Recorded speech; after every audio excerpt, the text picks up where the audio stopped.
Assalamualaikum warahmatullahi wabarakatuh. Halo teman-teman, kali ini kita lanjutkan tentang materi ekologi.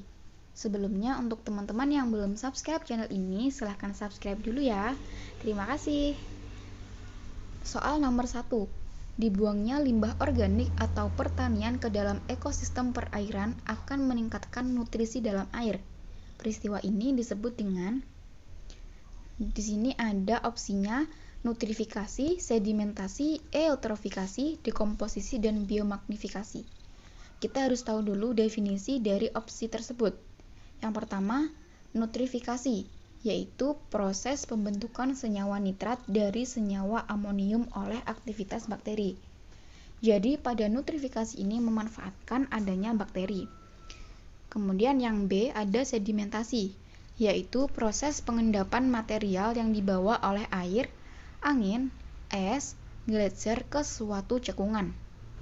Kemudian yang C ada eutrofikasi, yaitu pencemaran air yang disebabkan oleh munculnya nutrien yang berlebihan ke dalam ekosistem air. Yang D, dekomposisi adalah pembusukan secara kimia yang dilakukan oleh organisme dekomposer. Contohnya adalah cacing tanah. Yang E, biomagnifikasi itu adalah proses perpindahan polutan yang mengikuti arah rantai makanan mulai dari produsen sampai ke konsumen tingkat. Nah, berdasarkan definisi-definisi tersebut, jawaban yang paling tepat itu adalah yang C, yaitu eutrofikasi. Jadi, peristiwa meningkatnya nutrisi dalam air itu disebut dengan eutrofikasi.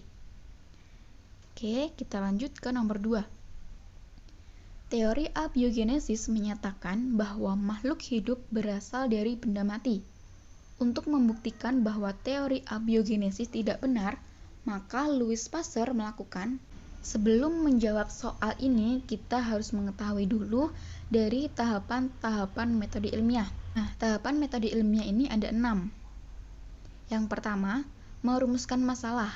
Jadi, sebelum kita melakukan metode ilmiah, kita harus merumuskan masalah terlebih dahulu.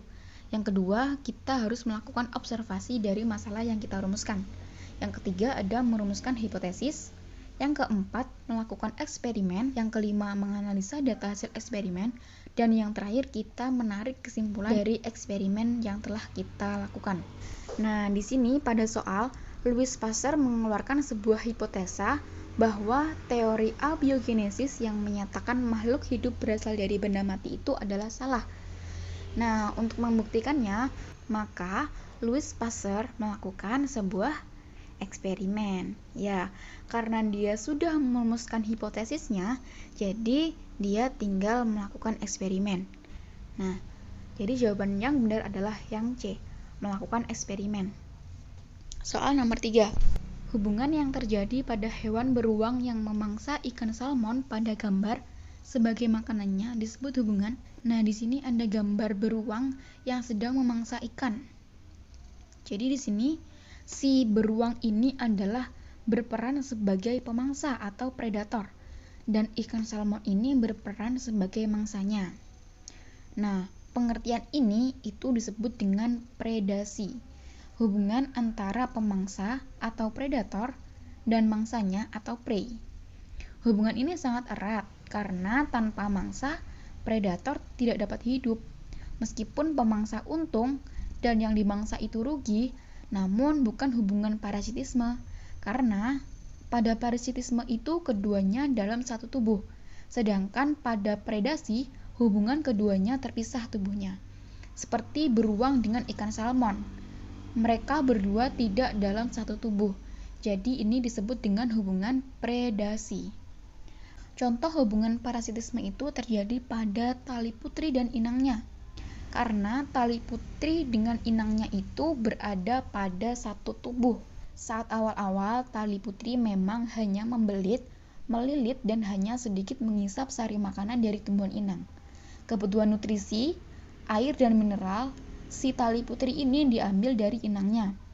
Tetapi semakin lama tidak hanya itu, tali putri dapat beradu memperebutkan area dan juga pembagian cahaya matahari dengan inangnya.